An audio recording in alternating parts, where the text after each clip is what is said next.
The rusty hinges shrieked as I pushed open the warped cabin door. A stale mix of dust and damp air assaulted my nose. Inside, faded camp posters peeled from the walls, and overturned bunks lay like scattered dominoes.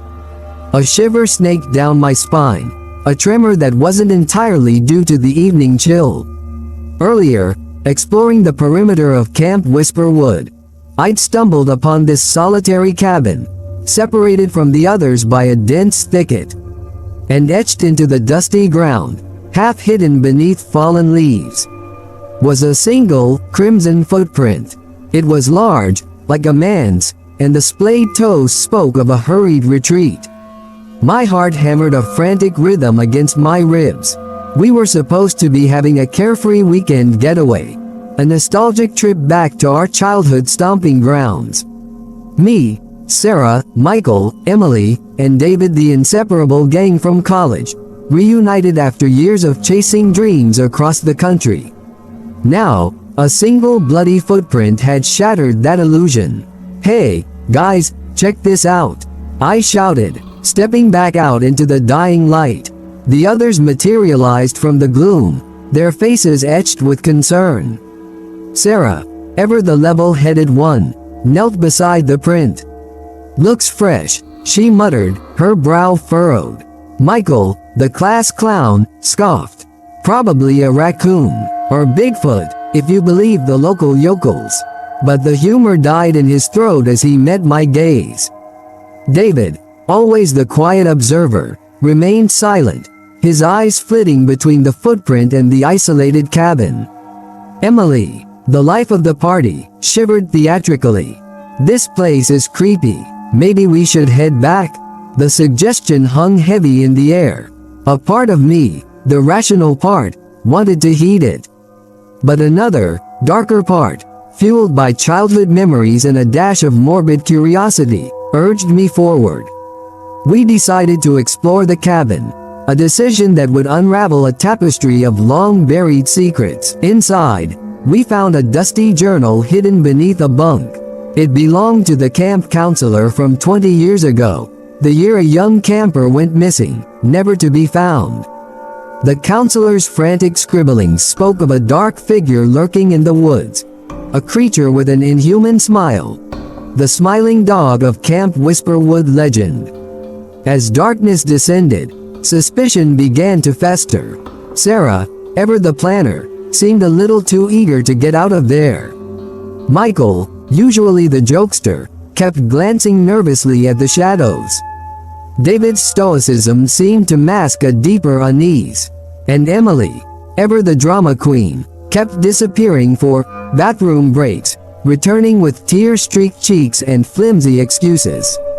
Each of them had secrets, buried resentments from our college days.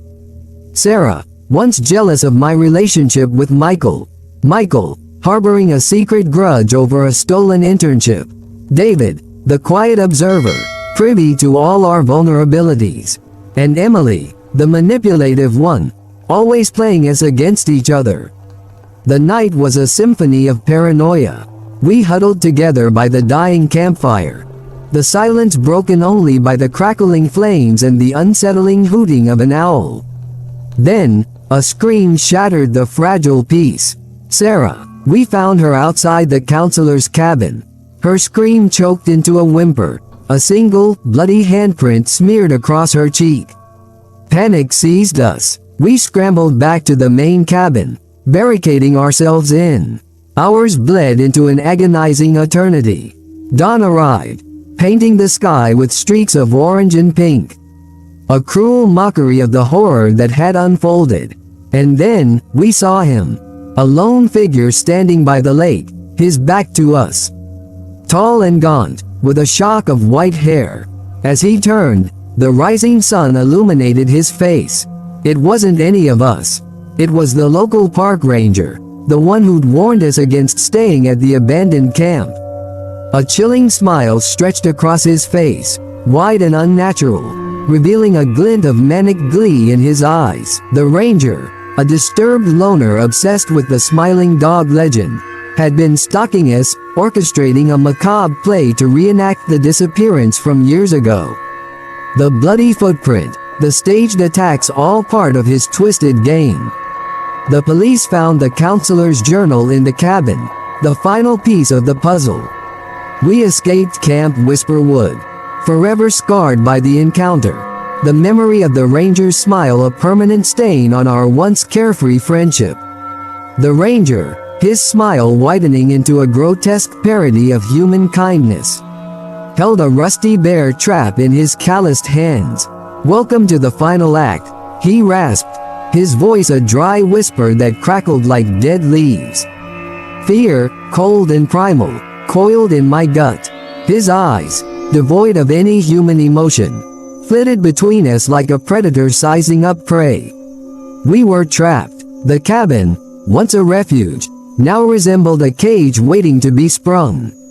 Suddenly, David, ever the silent observer, stepped forward.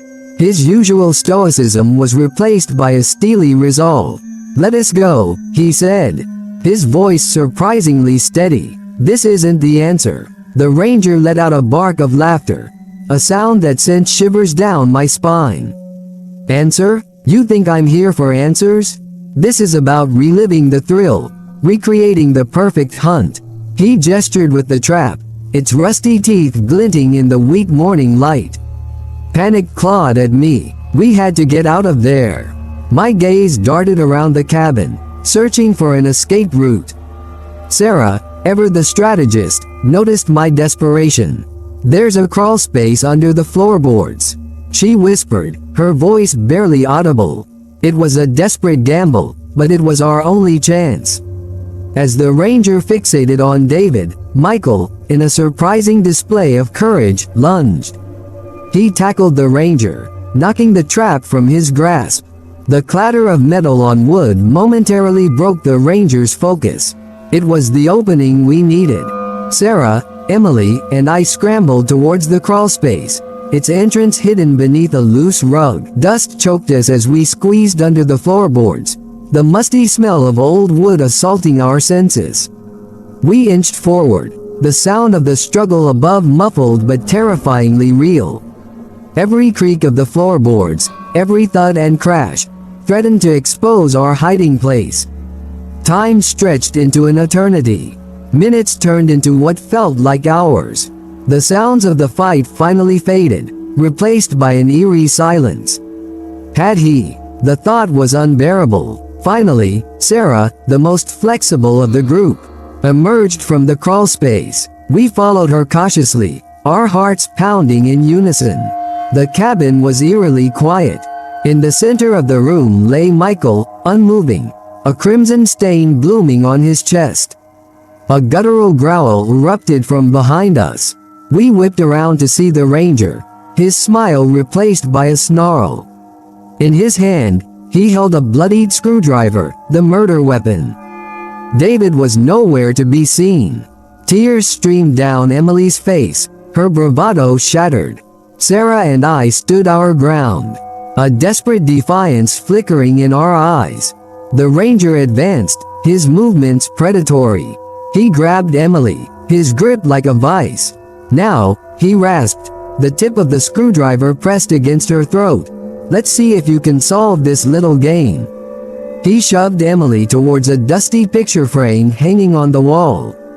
Behind the picture was a hidden panel, revealing a maze of tunnels, the camp's original escape route for emergencies. It was a trap, but it was also our only hope. "Go," he snarled, pushing Emily through the opening. Sarah and I didn't hesitate. We followed, leaving the ranger behind in the dusty, blood-stained cabin. The tunnels were a labyrinth of darkness. We stumbled through the cramped passages, the sound of the ranger's heavy footsteps echoing from behind like a maddening drumbeat. The air grew thick and stale, and a suffocating dread threatened to consume me. Suddenly, a shaft of weak sunlight pierced the darkness. We had reached an opening, a hatch leading up to the surface. Sarah boosted me up first, then followed. We emerged into a clearing, The familiar woods of Camp Whisperwood, a sight that both terrified and relieved us. But our relief was short-lived. The ranger stood in front of the hatch, his smile even wider than before. In his hand, he held David, unconscious but alive. "Checkmate," he croaked. "Now, let's see how this play ends." Quote. The final confrontation, the ranger's twisted intentions, and the fate of our friends hung in the balance. Would we be able to outsmart the deranged ranger, or would Camp Whisperwood become our final resting place? Sarah and I stood frozen, a horrifying tableau painted in the dappled sunlight. The metallic tang of blood filled the air, a grim confirmation of David's fate. The ranger tightened his grip, David's muffled whimpers the only sounds breaking the tense silence. The ranger, however, wasn't interested in a quick kill. He relished the fear, the helplessness etched on our faces. He cackled, a sound devoid of humor, more like a rusty hinge scraping against stone. "You like games, don't you?" he rasped, his voice dripping with sadistic glee. Suddenly, a flicker of movement in the undergrowth caught my eye. A monstrous glint of metal peeked between the trees. It was the bear trap, abandoned in our desperate scramble from the cabin. Hope, a fragile ember, ignited within me. "Games?" I spat back, forcing a bravado I didn't feel. "How about a test of survival?" My gaze flicked towards the trap, then back to the ranger. "Let David go. Let him choose." A flicker of surprise crossed the ranger's face, momentarily breaking his grotesque smile. But the amusement returned just as quickly. "Clever girl," he crooned, shoving David towards us. But the movement was just a hair too fast. David stumbled, tripping over a gnarled root, and fell directly into the ranger's path. The ranger, thrown off balance, didn't react fast enough. He landed with a sickening thud right beside the bear trap.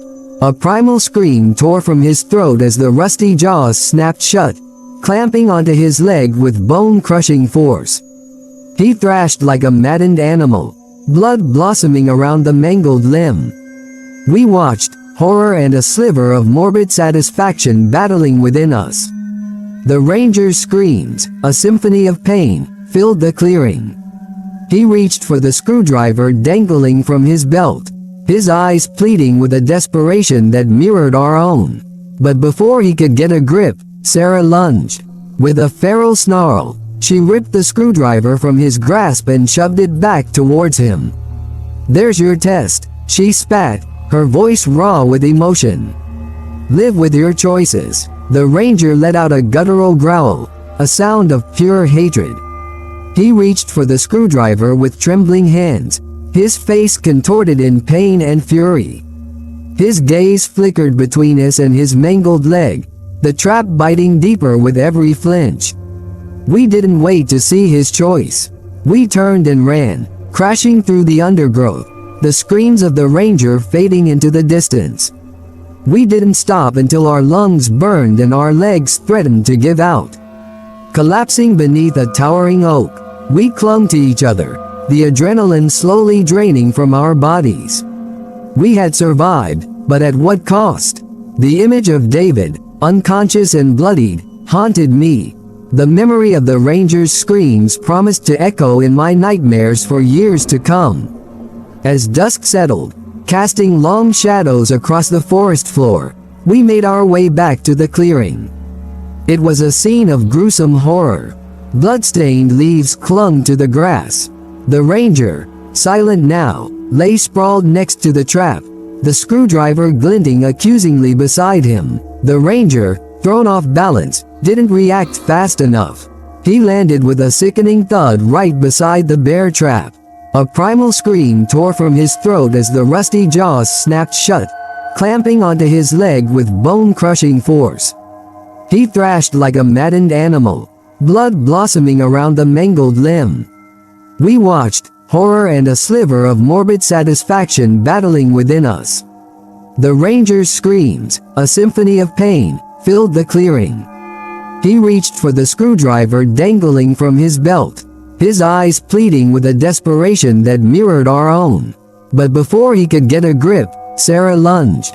With a feral snarl, she ripped the screwdriver from his grasp and shoved it back towards him. "There's your test," she spat, her voice raw with emotion.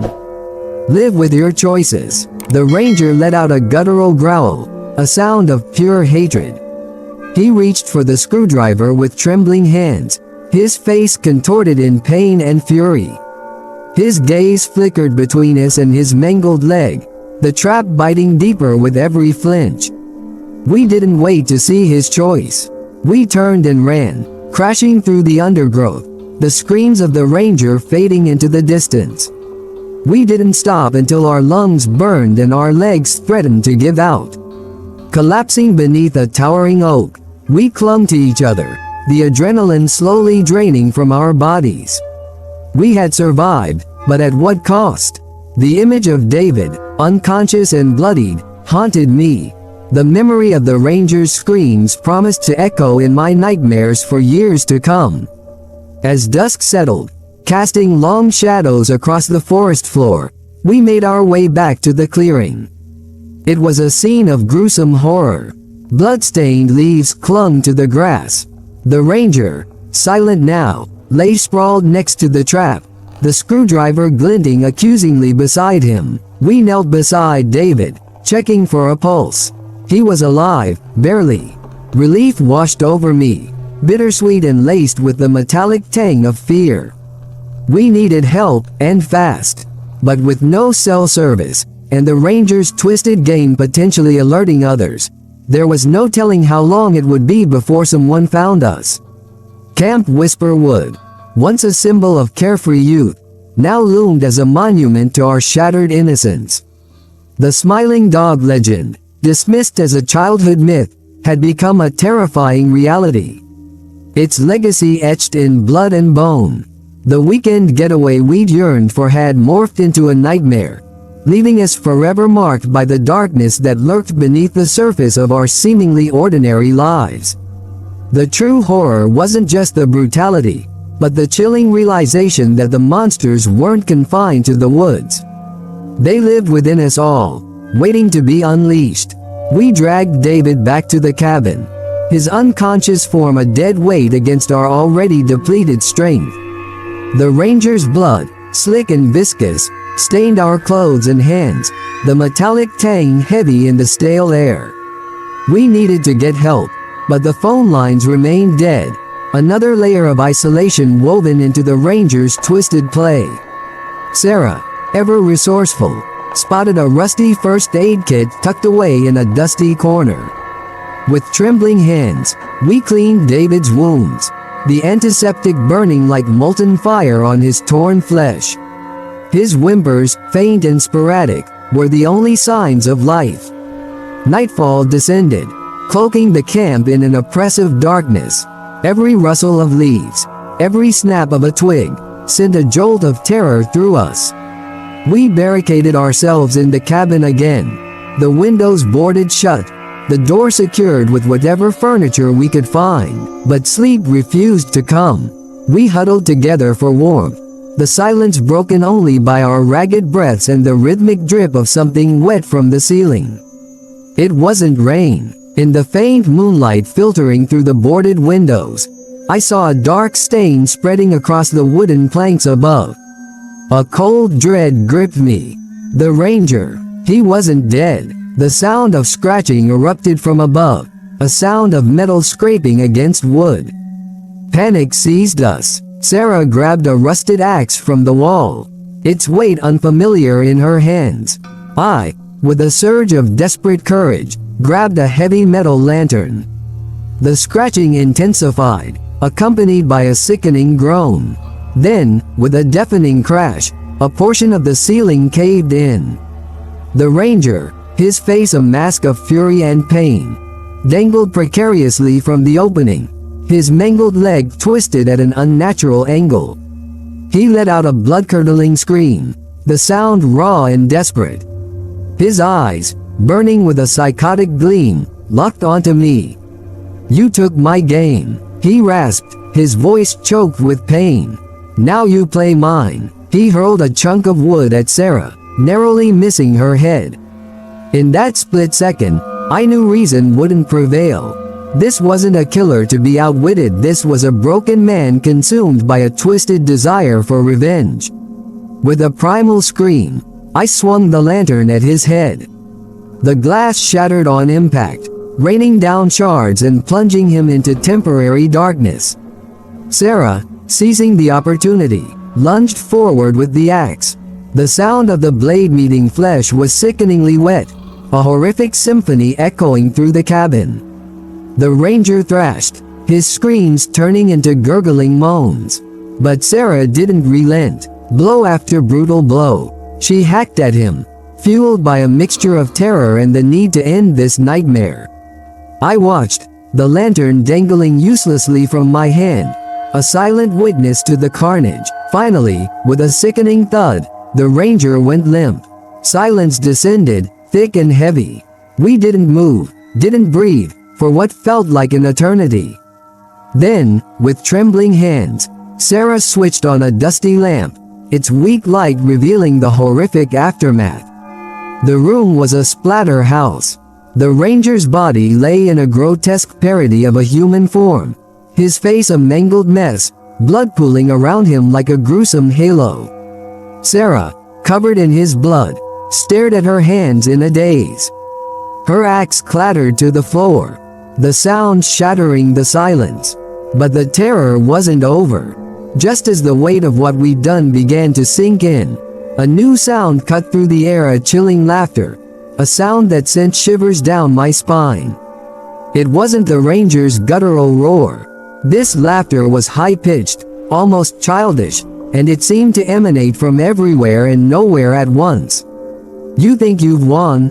the voice echoed, slithering into our minds. "This game has just begun."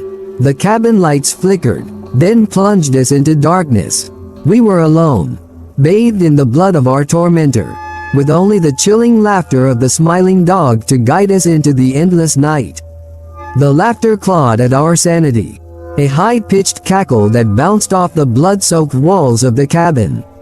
Sarah, hunched over in the dark, whimpered incoherently, clutching the axe like a security blanket.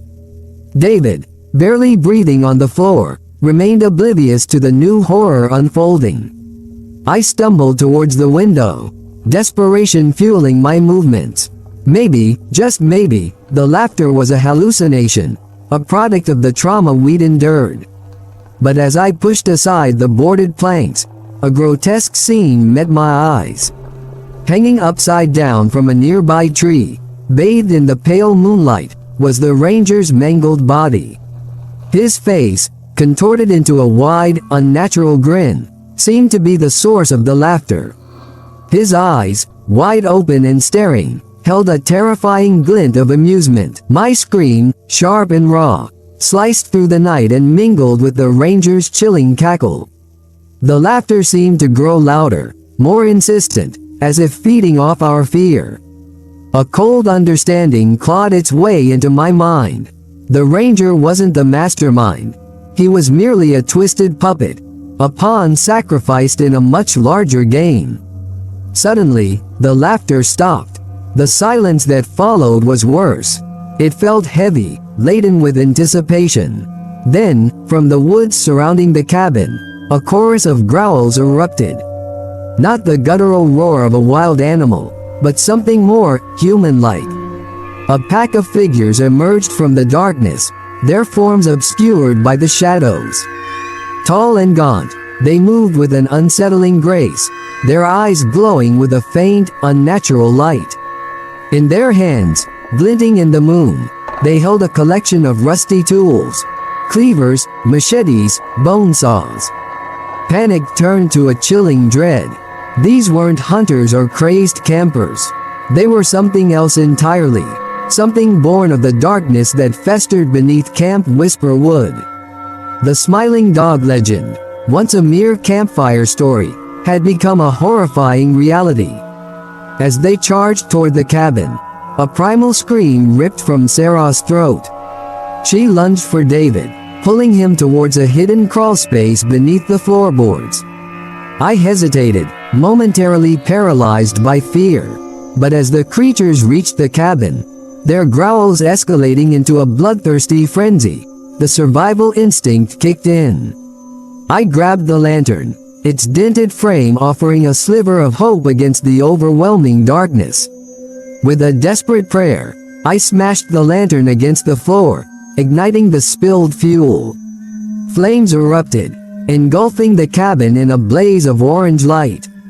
The creatures, caught off guard by the sudden inferno, recoiled in shock. Their guttural screams mingled with the crackling fire, creating a symphony of chaos. It was a desperate gamble, but it was our only chance. Sarah, coughing and sputtering, emerged from the crawlspace with David. We didn't hesitate. We plunged into the darkness of the woods, the fire's heat searing our backs. Behind us, the cabin roared with flames, a beacon of destruction against the encroaching night. We ran blindly, lungs burning, legs threatening to give way. The creature's growls pursued us, a constant reminder of the horrors waiting in the shadows. The forest, once familiar, now seemed like a twisted maze, every rustle a potential threat. Just when I thought I couldn't run another step, a clearing emerged in the distance. A glimmer of hope ignited within me, but as we stumbled into the clearing, a blood-curdling scream pierced the night. Sarah, I spun around, my heart plummeting into my stomach. She lay sprawled on the ground, one of the creatures pinning her down. Its long, clawed fingers were digging into her flesh, a sickening sound of tearing flesh filling the air. Fury, a white-hot rage, surged through me. I grabbed a fallen branch, thick and heavy, and charged towards the creature. My scream, a primal roar, echoed through the woods. The creature turned its glowing eyes towards me, momentarily distracted. With a savage yell, I brought the branch down on its head. The sound of bone cracking was sickeningly satisfying. The creature shrieked in pain and released Sarah. But before I could celebrate, another creature lunged at me, its jagged teeth glinting in the moonlight. We grappled in the dirt, a brutal struggle bathed in the harsh glow of the burning cabin. My adrenaline was failing, replaced by a bone-deep exhaustion. Just as I felt it was over, a glint of metal caught my eye. The axe. Sarah, using the last vestiges of her strength, had thrown it for me. With a desperate lunge, I grasped the axe and swung it with all my remaining strength. The blade connected with the creature's neck, a spray of hot blood erupting like a geyser. The creature's headless body twitched for a gruesome moment before collapsing at my feet. But there was no time to savor a victory that tasted like ashes. More growls echoed in the distance, a chilling reminder that the game was far from over. Sarah lay on the ground, her breath shallow and ragged. Tears streamed down her face, a mixture of pain and terror. In that moment, I knew she wouldn't make it. With a surge of desperate strength, I hoisted her onto my back, her weight a dead anchor threatening to pull me down. The burning cabin, now a collapsing inferno, cast an eerie glow on the surrounding forest. I plunged towards it, hoping against hope that the flames might serve as a barrier, a temporary respite. The growls grew louder, closer, the creatures fueled by a bloodthirsty frenzy. As I reached the inferno's fringes, the heat scorched my exposed skin, but I pressed on, fueled by a primal urge to survive. The creatures hesitated at the threshold, their guttural growls morphing into frustrated snarls. They clawed at the ground, inches from reaching us, their glowing eyes burning with hate. Then, with a deafening roar, a massive oak tree, engulfed in flames from the inferno, toppled towards the clearing. Its massive trunk crashed upon the creatures, burying them beneath a fiery avalanche. A collective scream, more animal than human, erupted from the inferno before being swallowed by the crackling flames. I collapsed onto the scorched earth, Sarah's weight a heavy burden on my back. Smoke filled the air, acrid and thick.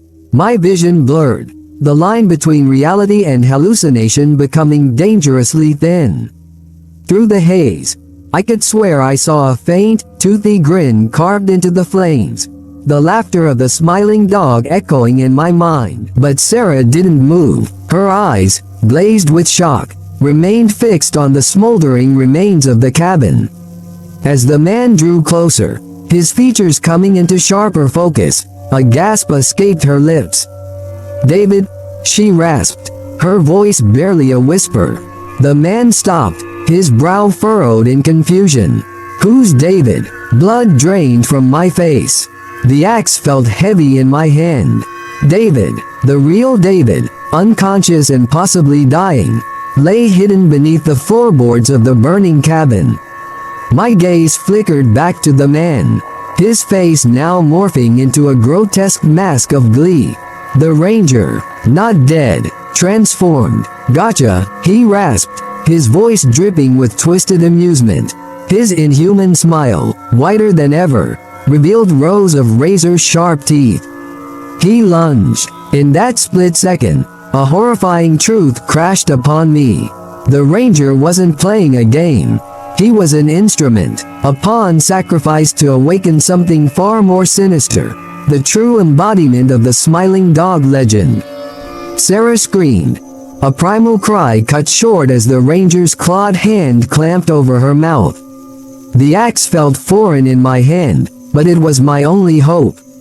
With a desperate yell, I brought it down with all my remaining strength. The sound of bone crunching was drowned out by the ranger's inhuman laughter. He stumbled back, clutching his mangled arm, but his smile never faltered. And then, from the flames of the inferno, a figure emerged. Tall and skeletal, its eyes burning with an unholy light, it bore an uncanny resemblance to the ranger, yet somehow, worse. The real smiling dog. Its horrifying laughter echoed across the clearing, a symphony of pure malice. With a sickening crackle, the ground beneath me gave way. I had stepped on a hidden root pit, a remnant of the camp's forgotten past. The axe slipped from my grasp as I plummeted into the darkness below. Above, the monstrous laughter of the smiling dog and the ranger's guttural screams filled the air. My world plunged into blackness, the chilling laughter echoing in my ears, a haunting melody of a weekend getaway gone horribly, undeniably wrong.